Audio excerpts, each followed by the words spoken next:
En este video seguimos en unidad 3, niñez, y vamos a trabajar los procesos de desubjetivación y subjetivación que se dan en el marco del sistema capitalista actual, y vamos a pensar cómo se constituyen como acontecimientos traumáticos. Y abordamos estos procesos porque recordemos que en la presentación de la materia, como cuando hablamos de la psicología del desarrollo, como una psicología que piensa el desarrollo en términos contextuados, históricos, social y culturalmente, estamos pensando a partir del texto de Bleichmark que vamos a abordar, cómo impacta esta forma de organización social, política y cultural en el desarrollo de la niñez. Cómo va orientando, moldeando el desarrollo y qué impacto tiene el sistema capitalista en la producción de subjetividad, tanto de los adultos como niñas y niños, como en los procesos de subjetivación. Vamos a trabajar esas ideas que describí anteriormente a partir de un texto de Sylvia Bleichmark del año 2008 que se llama Subjetividad en riesgo, herramientas para su rescate, en un libro que se llama Violencia social, violencia escolar, de la puesta de límites a la construcción de legalidades. Este es un libro póstumo de Silvia, porque Silvia fallece en el año 2007. Es una intelectual muy importante en nuestro país, psicóloga, socióloga, doctora en psicoanálisis, que dejó libros muy interesantes en su intento de utilizar el psicoanálisis para comprender el desarrollo psicológico en el momento contemporáneo, el contexto contemporáneo, con una postura reflexiva, crítica, viendo qué del psicoanálisis se podía seguir sosteniendo contemporáneamente y qué ideas ya no se podían seguir empleando o utilizando. Y de hecho lo que va a hacer Silvia todo el tiempo es pensar las problemáticas actuales. Y nos ha dejado libros muy, muy interesantes en relación con esto. Fíjense que este texto que vamos a trabajar está pensando el impacto del capitalismo neoliberal en la subjetividad y qué herramientas podemos utilizar para rescatar esa subjetividad amenazada. Nos está brindando ideas sobre la relación entre violencia social y violencia escolar, es decir, todas problemáticas de época que ella aborda desde un psicoanálisis no dogmático. Ubiquémonos en el momento histórico de la producción de este texto. Es un texto del año 2008 en el que Sylvia Bleichmark está tratando de pensar críticamente sobre el estrago, el devastamiento social que produjo el periodo neoliberal capitalista de los 90, que llevó a la crisis del 2001-2002, y va a plantear que el lenguaje va creando realidades en articulación con los modos de ordenación social o de ordenamiento social. Entonces, en una sociedad capitalista, neoliberal, empiezan a aparecer nociones que vamos portando como formas de expresión, que se apoderan de nosotros, que están disponibles en el lenguaje, que se refuerzan y se difunden a través de los medios de comunicación. Les recomiendo el documental Memoria del Saqueo, que les dejo el link en el campus, porque no todos vivieron este momento histórico, para que puedan entender a qué nos referimos cuando hablamos de un devastamiento producto del capitalismo neoliberal y cómo esa realidad social emergente producto de las lógicas de exclusión o de expulsión planificada, de desempleo, desocupación, piqueteros, deuda, leyes del mercado, pobreza, indigencia, ajuste, ¿no? Son todos conceptos que se van apropiando y que vamos utilizando para pensar esa realidad que nos toca atravesar en ese momento histórico, pero justamente venimos y estamos, no dejamos de estar en un capitalismo neoliberal que sigue teniendo las mismas lógicas y que nosotros naturalizamos o reificamos. Cómo podemos pensar en ganadores y perdedores, en consumidores, y dejamos de pensar en ciudadanos. Bueno, todo un armado del lenguaje que está a disposición en articulación con un modo específico de ordenamiento social, que es el capitalismo neoliberal, que se va apoderando de nosotros y nos hace ver como normales y naturales esas categorías y esa realidad. Bleichmark caracteriza el sistema capitalista como un sistema que opera desde el anonimato, es decir, busca ocultar las responsabilidades. lo que aparece es como si fueran las leyes del mercado, como si no hubiera ninguna persona, ninguna corporación, ninguna empresa que tomara esas decisiones y como si no hubiera nadie responsable de las consecuencias sociales del devastamiento social que produce. Cada decisión que se toma de expulsar gente del mundo laboral es planteada como ajuste, como la necesidad indiscutible, porque no hay otra opción. Es decir, lo que plantea es un universo cerrado que no puede ser cuestionado, que no puede haber la imaginación de otro mundo posible con otras racionalidades. Y es un sistema que se encarga de expulsar gente del mundo laboral, de expropiar derechos, de destruir el estado de bienestar, de quitar derechos laborales, derechos sociales, derecho a la educación, derecho a la salud. Entonces, pero lo hace desde el anonimato y sin el reconocimiento de que ese es su objetivo. Y tiene un mecanismo que es invisibilizar la responsabilidad que tienen los grandes agentes globalizados transnacionales en la toma de decisiones de expulsión del mundo social, laboral, de la salud, del aprendizaje, y lo que va a hacer es responsabilizar en forma perversa a los propios individuos de sus circunstancias de vida, invisibilizando las cuestiones estructurales. Para pensar esta característica del sistema capitalista de invisibilizar las decisiones estructurales y los objetivos político-económicos estratégicos que tiene el capitalismo, y la responsabilización individual de las consecuencias terribles de vida, Fleischmann introduce la categoría de losers y winners. Lo que plantea es esto, cómo se fue instalando en la sociedad como parte del sentido común esta idea de que los sujetos son responsables de su realidad de pobreza, de indigencia, de exclusión, de desempleo, y cómo no aparece como parte del sentido común esta percepción de que en realidad un sujeto no puede abordar cuestiones estructurales y resolverlas individualmente. Sin embargo, al instalarse estas categorías dentro del sentido común, es una de las formas que tiene el capitalismo neoliberal salvaje, dice ella, por sus características devastadoras sobre la vida humana, pero cómo logra el capitalismo instalar una manera de comprender la realidad naturalizada de que son los propios sujetos los responsables de su fracaso. Entonces, así se genera un estado de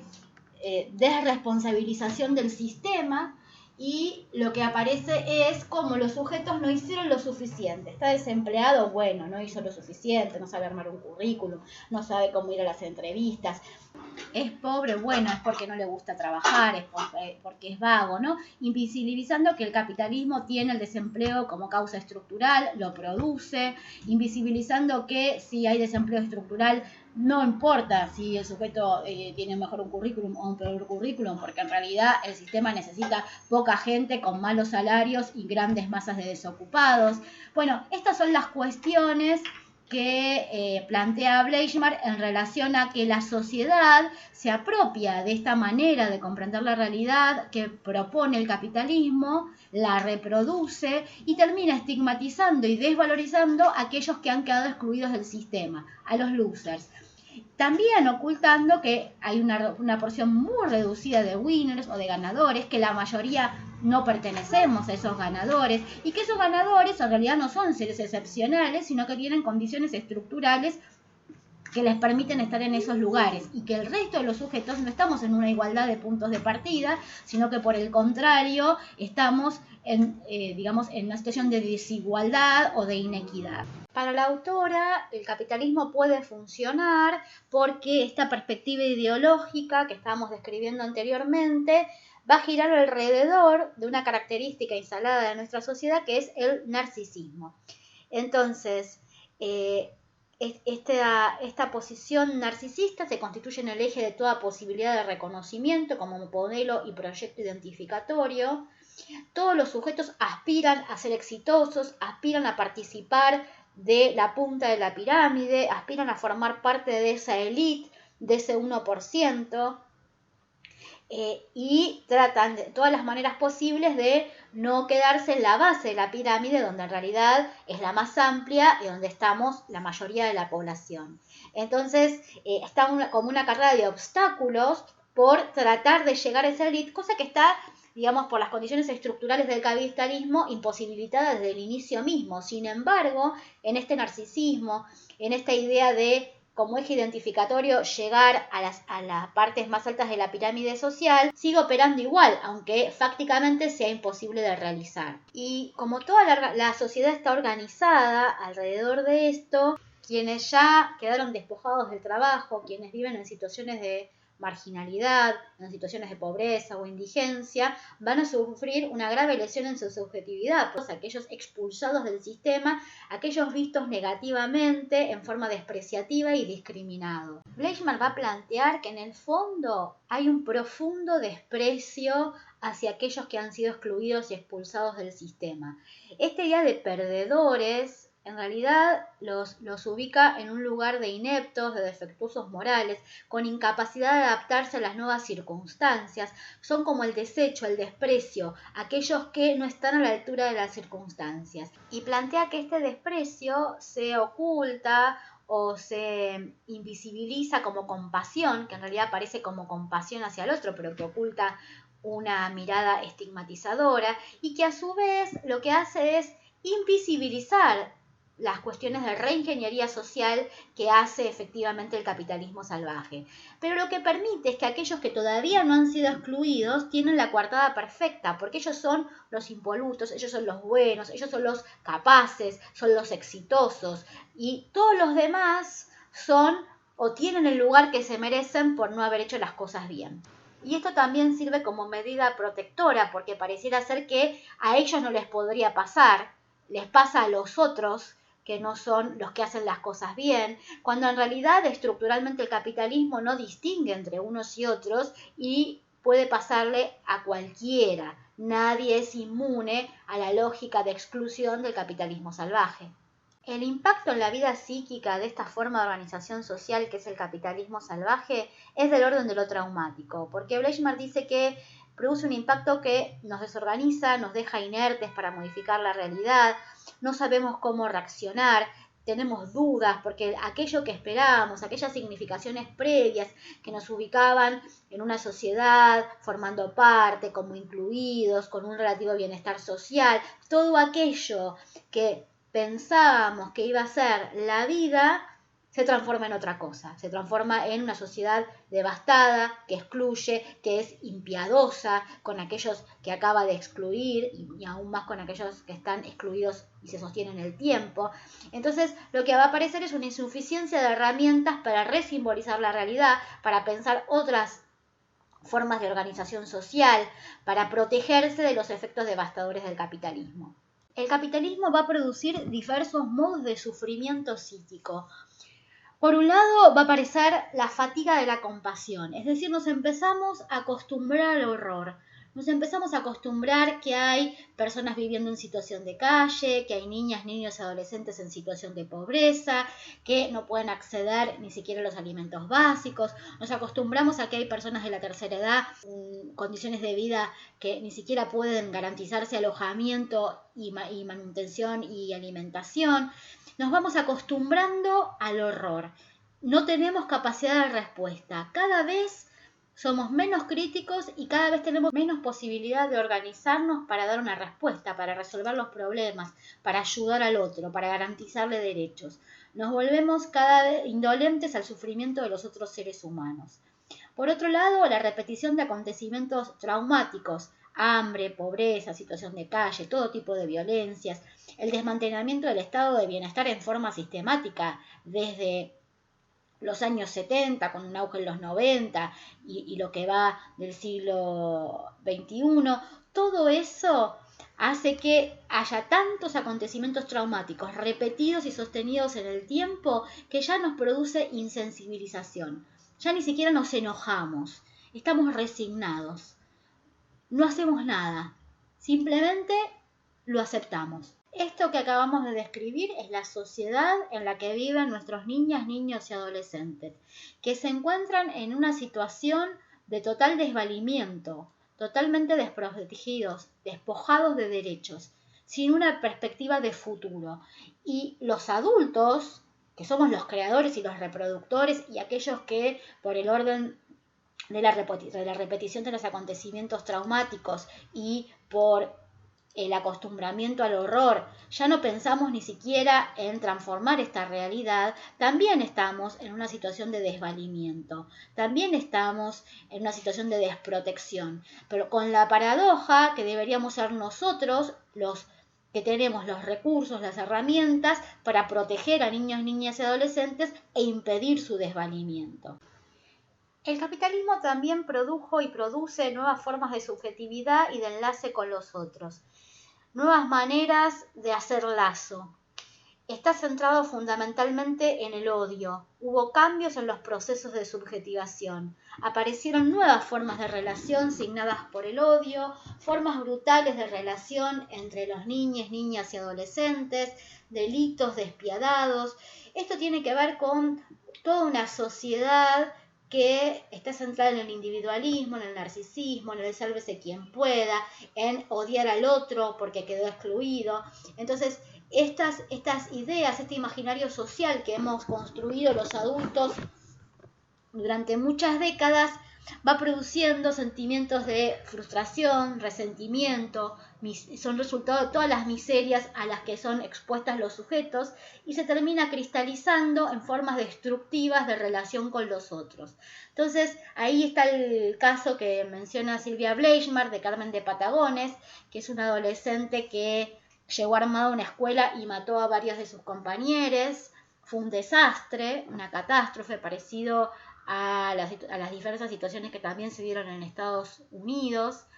Y lo que propone Silvia Bleichmar es la necesidad urgente de construir formas amorosas de lazo con el otro, maneras de relación que contengan, que acompañen, que no discriminen, que reconozcan los derechos, que reconozcan la igualdad, que reconozcan la necesidad de un estado de bienestar, de cuidado, que proteja a todos. Una forma más de control social del capitalismo es que nos sumerge en la desesperanza, que nos convence de que esta realidad es agobiante, es aplastadora, es imposible de transformar, que no hay salida, que no queda otra que aceptar estas condiciones terribles de vida y de hacer la vista gorda, mirar al lado y no mirar el sufrimiento ajeno, pensando además que no nos va a tocar nunca, desconociendo las condiciones estructurales de su existencia. Entonces la pregunta que se hacía en ese momento Silvia Bleichmar, y que creo que son preguntas que tenemos que hacernos hoy, es ¿qué país estamos construyendo a futuro? ¿Qué le estamos ofreciendo a nuestras niñas, niños y adolescentes, a las nuevas generaciones? ¿Podemos resignarnos? ¿Podemos vivir en desesperanza sin la más mínima posibilidad de pensar un mundo alternativo, sin apostar a una transformación social, sin crear lazos amorosos? Bueno, la propuesta de Bleichmar es todo lo contrario. Hay que animarse, hay que hacer una apuesta a construir una sociedad de lazos amorosos, inclusiva, que acompaña a niñas, niños y adolescentes en su desarrollo, pero también a todas las personas en las distintas etapas del ciclo vital. Bleichmar nos brinda dos conceptos para tratar de entender la encrucijada en la que nos pone como sociedad e individualmente el capitalismo frente a estas situaciones de devastamiento social, exclusión, sin alternativa, de desesperanza. Tenemos como posibilidad la autoconservación del yo, que es la mera supervivencia biológica, es la autoconservación del cuerpo, sin ninguna aspiración más allá de eso, o la autopreservación del yo, que es conservar la representación del sí mismo, conservar las identificaciones y los ideales. Lo que va a plantear, fíjense, pensemos algún ejemplo, a veces en situaciones extremas los sujetos salen a comer de los tachos de basura. Ahí vemos cómo claramente se elige la autoconservación por sobre la autopreservación. También hay sujetos que prefieren morir de hambre antes que buscar comida en un tacho de basura. Entonces, en esa encrucijada terrible nos pone el capitalismo como sociedad. Pero lo que va a plantear Bleichmar es que bajo ningún punto de vista la vida humana puede reducirse a la autoconservación del yo. La supervivencia biológica no es una vida humana, es reducirnos a nuestra mínima expresión. Entonces lo que aparece es esta mirada crítica ante un modo de organización social, política y económica que nos enfrenta a reducirnos a la mera supervivencia biológica. Entonces va a definir qué se entiende por cuidado y sentido de la vida, qué es ser un humano.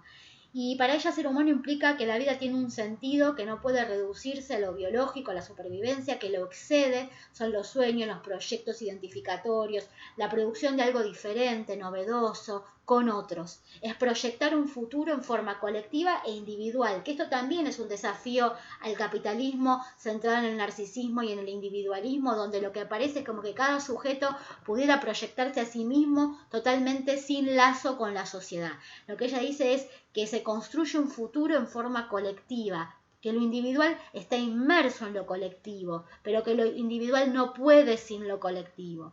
Y que pensar un futuro no es ver pasar el tiempo hacia adelante, sino que es construir sueños compartidos. ¿Y cómo se construye ese proyecto a futuro? ¿Cómo se da un sentido a la vida de la sociedad en términos de autopreservación que a su vez implique un sentido individual? Bueno, lo primero que hay que hacer para Bleichmer es construir espacios colectivos de debate, de reflexión, donde podamos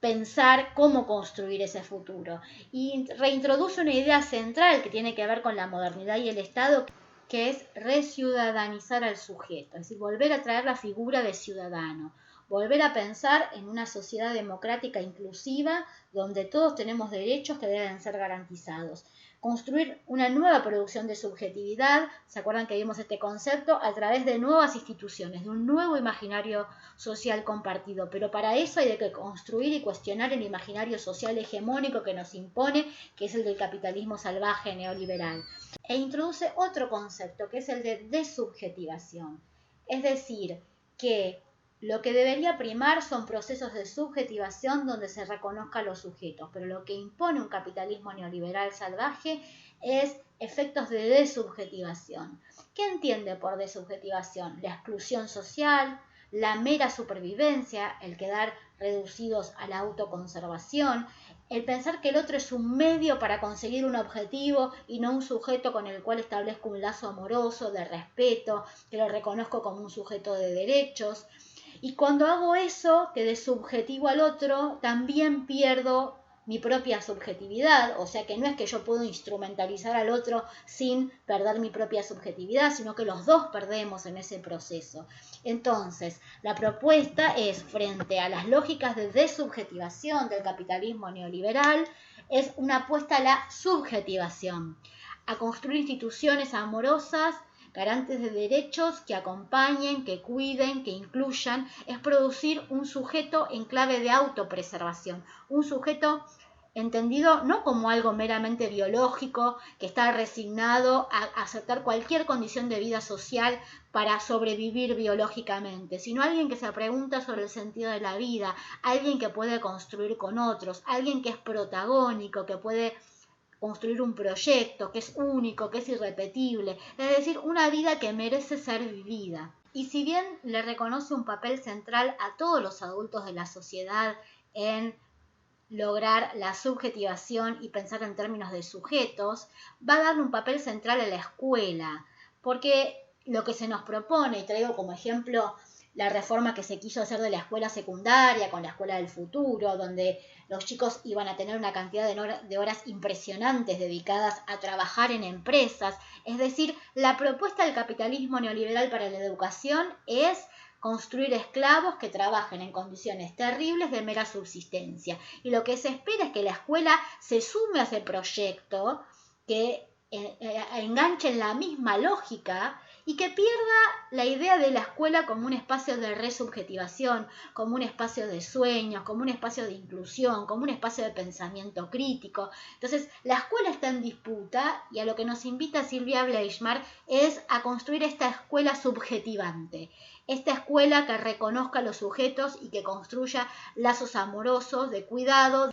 de derechos, que acompañemos a nuestras niñas, niños y adolescentes en sus preguntas, en la construcción de sus sentidos de vida, en el armado de un proyecto de vida con otros, con otras, con otros, que puedan pensarse en términos de autopreservación, con ideales, con sueños,